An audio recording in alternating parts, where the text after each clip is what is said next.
ગઈકાલના ક્લાસમાં આપણે સ્વર સંધિના નિયમ જોયા હતા, બરાબર? આનો નિયમ, ઈનો નિયમ, ઉનો નિયમ અને રૂનો નિયમ. આજે વિસર્ગ સંધિમાં લખો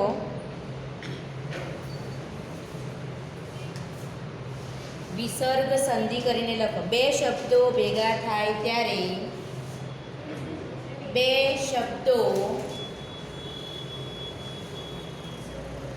ભેગા થાય ત્યારે બે શબ્દો ભેગા થાય ત્યારે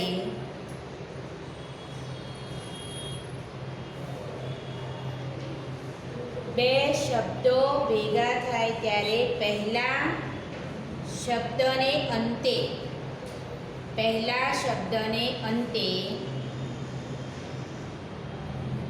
જો વિસર્ગ આવતો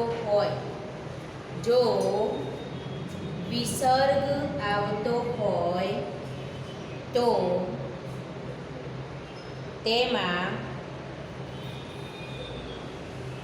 જુદા જુદા ધ્વનિ પરિવર્તન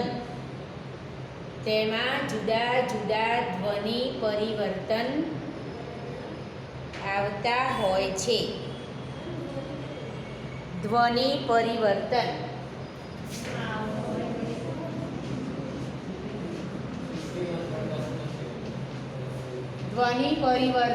આવતા હોય છે. આવી સંધિને ધ્વનિ પરિવર્તન આવતા હોય છે. આવી સંધિને વિસર્ગ સંધિ કહે છે.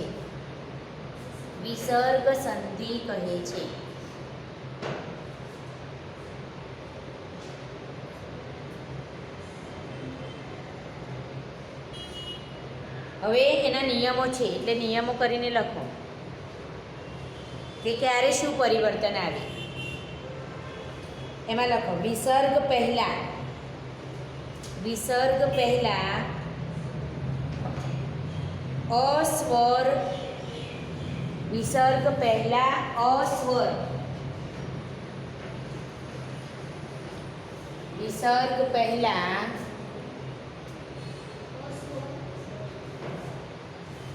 અસ્વર અને પછી અસ્વર. વિસર્ગ પહેલા પણ અને વિસર્ગ પછી પણ સ્વર અથવા અન્ય કોઈ પણ ઘોષ વ્યંજન હોય તો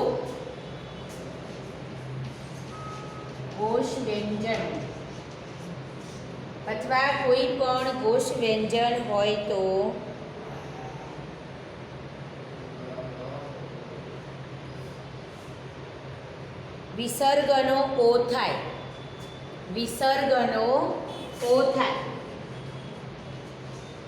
જે વિસર્ગ આપેલો છે એનો ઓ થાય.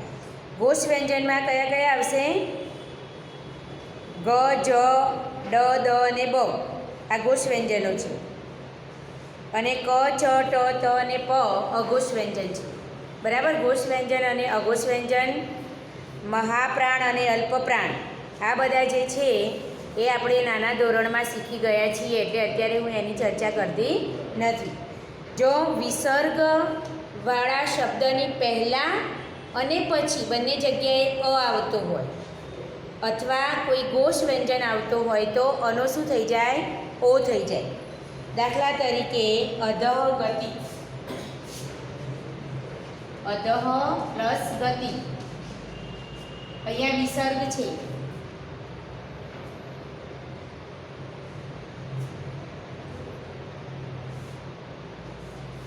જુઓ અહીંયા વિસર્ગ આપેલો છે. વિસર્ગ પહેલા છે, આની અંદર સ્વર ભળેલો છે, બરાબર? અને આ ઘોષ વ્યંજન છે. આ કયો વ્યંજન છે? ઘોષ વ્યંજન છે. તો નિયમ પ્રમાણે ઘોષ વ્યંજન આવતું હોય અથવા તો અ આવતું હોય તો આનો શું થઈ જાય? ઓ થઈ જાય. તો અહીંયા જે અ છે, દની અંદર અ છે એનો ઓ થઈ જશે. અધોગતિ. અધઃ પ્લસ ગતિ બરાબર અધોગતિ. બરાબર? સમજ પડી? તો છેલ્લો બેઠો ને પાટલી પર ભાઈ મને સમજાવે અહીંયા કેવી રીતે ઓ થયો.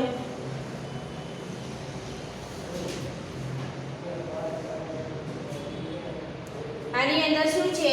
આ શું છે પહેલા એ કે મને.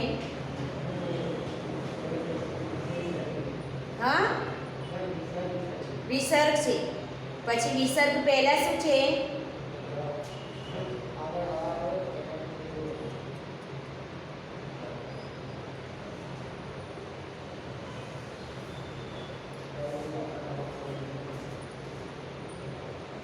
વિસર્ગ પહેલા અ છે અને વિસર્ગ પછી આ વિસર્ગ પછી ઘોષ વ્યંજન છે.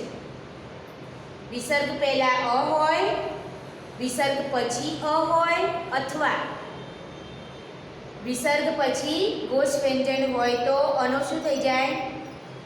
ઓ થઈ જાય. તો અહીંયા જે અ હતો ને આની અંદર અ સ્વર છે એ અહીંયા ઓ થઈ ગયો. બરાબર? બીજું બેસી જાય. બીજો નિયમ લખો. સોરી, બીજું ઉદાહરણ લખો પહેલા. મનઃ પ્લસ બલ. મનઃ પ્લસ બલ એની સંધિ કરો. ચલો, મનઃ પ્લસ બલ. બ પણ ઘોષ વ્યંજન છે તો આની સંધિ શું થશે? મનોબલ. મનોબલ. અહીંયાનો અ શું થઈ ગયો? ઓ થઈ ગયો. મનોબલ. પછી નિયમ નંબર 2 લખો.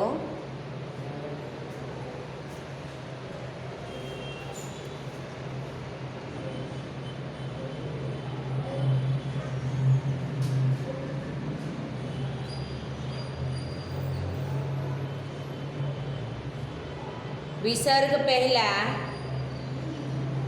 બીજો નિયમ, વિસર્ગ પહેલા અ અને આ. વિસર્ગ પહેલા અ અને આ સિવાયના.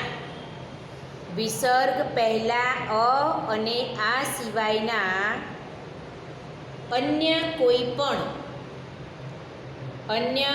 પણ સ્વર હોય. અન્ય કોઈ પણ સ્વર હોય અને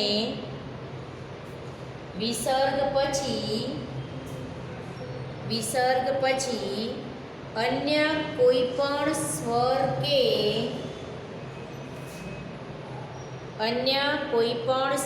કે ઘોષ ધ્વનિ હોય. ઘોષ ધ્વનિ હોય. અ હોય અથવા કોઈ પણ ઘોષ ધ્વનિ હોય તો વિસર્ગનો ર થાય. વિસર્ગનો ર થાય.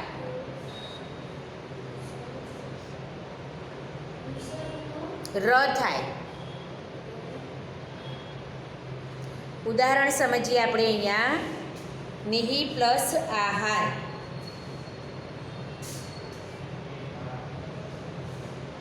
નિહિ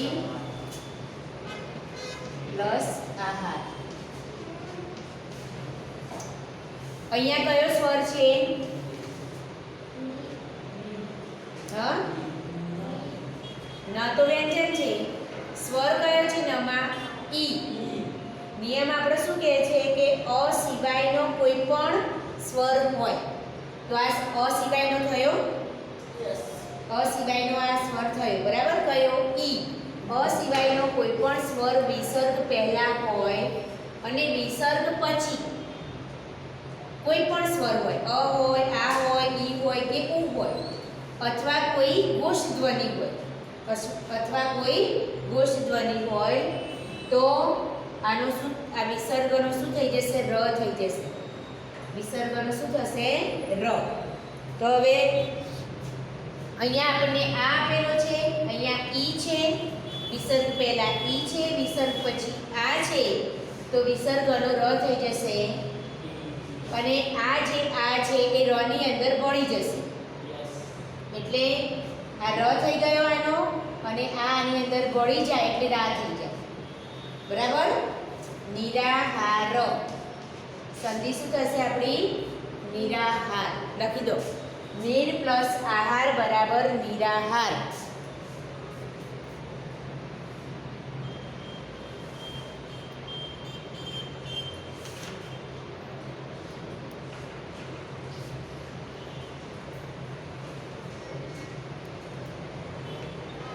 એના પછી નિહિ પ્લસ ધન, બીજું ઉદાહરણ છે નિહિ પ્લસ ધન, ધન, નિહિ પ્લસ ધન.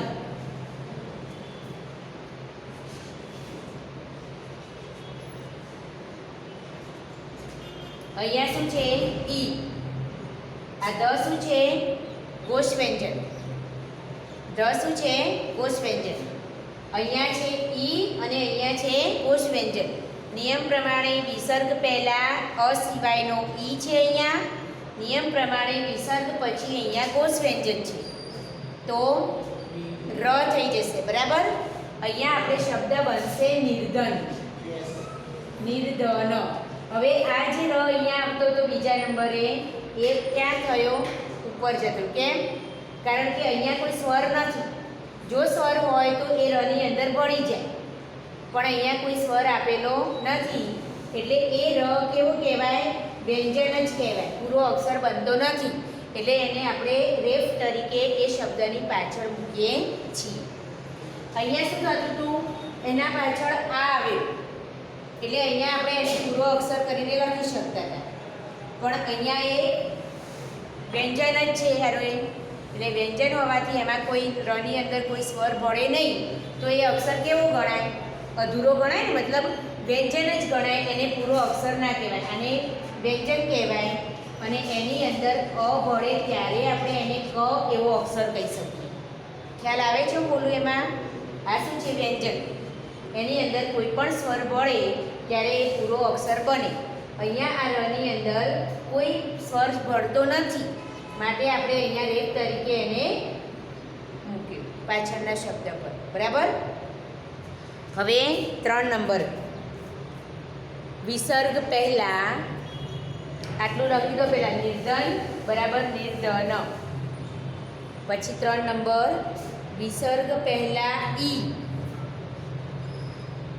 વિસર્ગ પહેલા ઈ ઉ, વિસર્ગ પહેલા ઈ ઉ.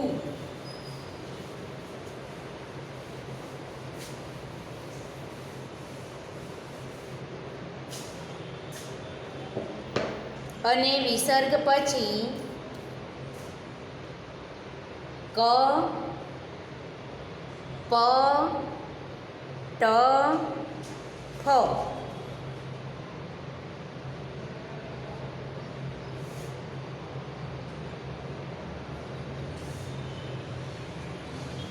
વિસર્ગ પછી ક, પ, ટ અને ફ માંથી કોઈ પણ ધ્વનિ હોય તો, કોઈ પણ ધ્વનિ હોય તો વિસર્ગનો શ, ષષ્ઠકોણનો શ થાય, વિસર્ગનો શ થાય. દાખલા તરીકે દુષ્કર્મ,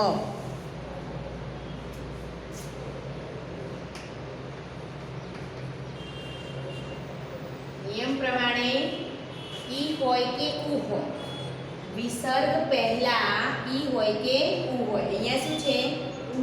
ઉ છે, બરાબર. અને વિસર્ગ પછી, આ વિસર્ગ પછી અહીંયા શું છે? ક, ક, પ, ટ અને ફ. આ ચારે ચાર ધ્વનિમાંથી કોઈ પણ ધ્વનિ હોય તો શું થઈ જાય? ષષ્ઠકોણનો શ થઈ જાય, બરાબર. તો અહીંયા શું થઈ જશે? બીજો કોઈ સ્વર તો છે નહીં અહીંયા, એટલે દુષ્કર્મ. ઓકે, લખી દો. દુહુ પ્લસ કર્મ બરાબર દુષ્કર્મ. બીજું ઉદાહરણ, નિહિ પ્લસ ફળ. નિહિ પ્લસ ફળ બરાબર શું થઈ જશે? નિષ્ફળ. સમજાયું કેવી રીતે શ થયો? અહીંયા શું છે? ઈ છે. વિસર્ગ પહેલા ઈ છે, વિસર્ગ પછી ફ છે, તો શું થઈ ગયો? શ. નિષ્ફળ. બરાબર. આગળ નિયમ લખો. વિસર્ગ ધરાવતા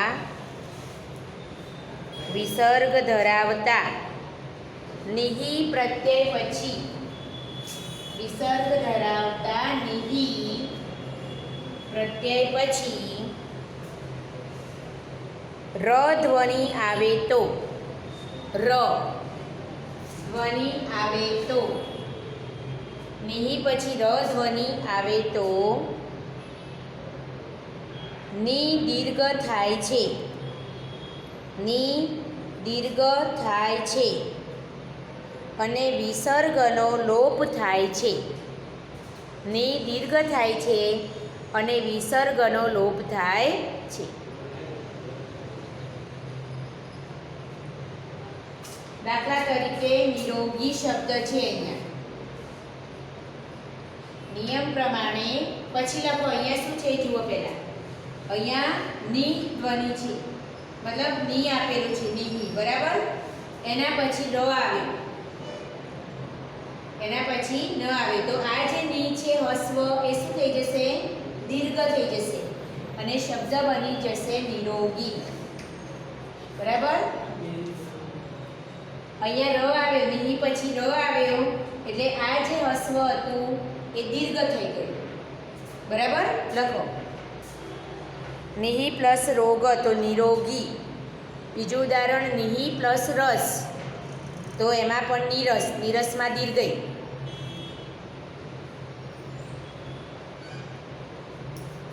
ત્યાર પછી આગળ વિસર્ગ પછી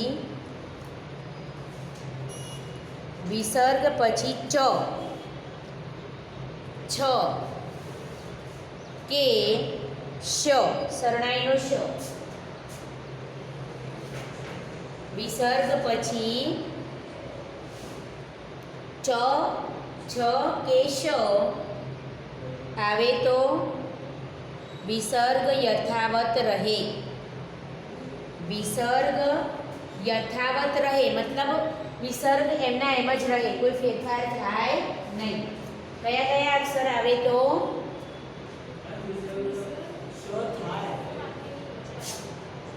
એક મિનિટ હો. વિસર્ગ પછી ચ, છ કે શ ધ્વનિ હોય તો વિસર્ગનો શ થાય. ઓકે, વિસર્ગનો શ થાય. દાખલા તરીકે નિહિ પ્લસ ચિંત, નિહિ પ્લસ ચિંત.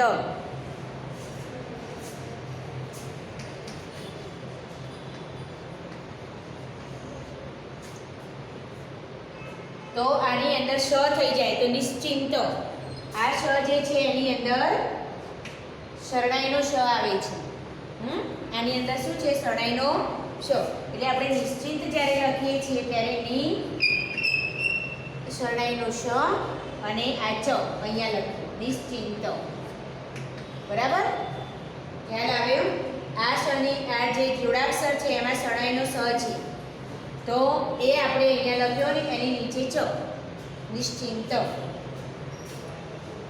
બીજું છે મનઃ ચક્ષુ. મનઃ ચક્ષુ, તો એમાં પણ મનશ્ચ, મનશ્ચ, મનઃ ચક્ષુ,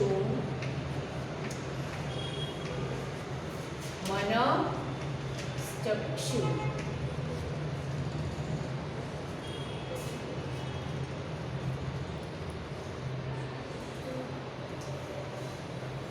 એ પછી આગળ નિયમ છે નિહિ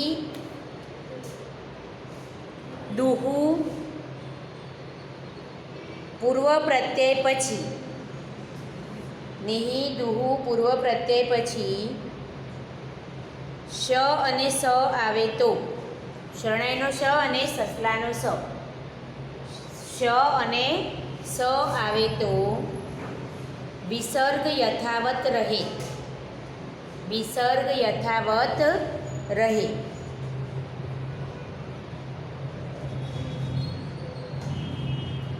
દાખલા તરીકે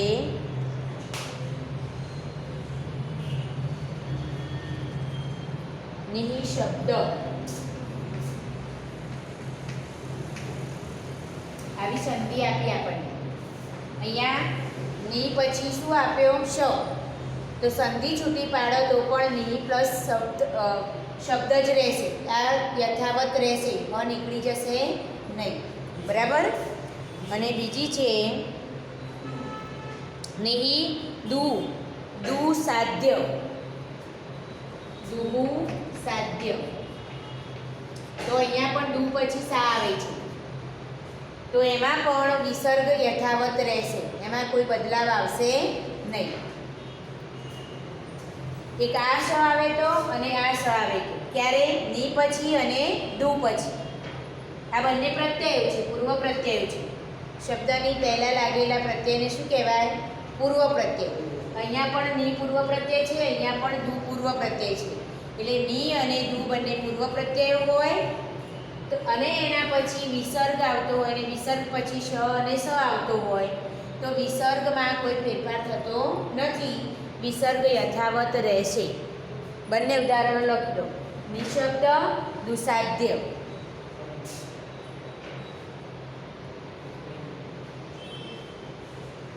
ત્યાર પછી વિસર્ગ પછી ત. વિસર્ગ પછી ત સ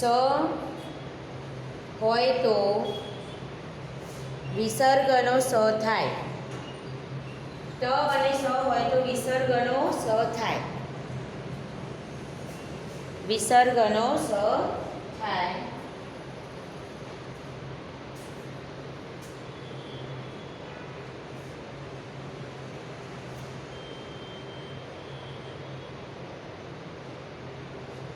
અંતઃ પ્લસ તત્વ.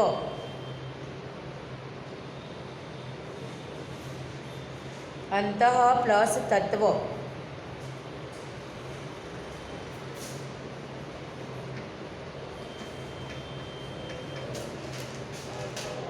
શું થશે? અંતઃ પ્લસ તત્વ. અંતસ્ત્વ. અંતસ્તત્વ. અંતસ્તત્વ. આ જે છે વિસર્ગ એનો શું થઈ ગયો? સ. વિસર્ગનો સ થઈ ગયો. અંતસ્તત્વ. અને નિહિ પ્લસ તેજ તો નિસ્તેજ. નિહિ પ્લસ તેજ તો નિસ્તેજ.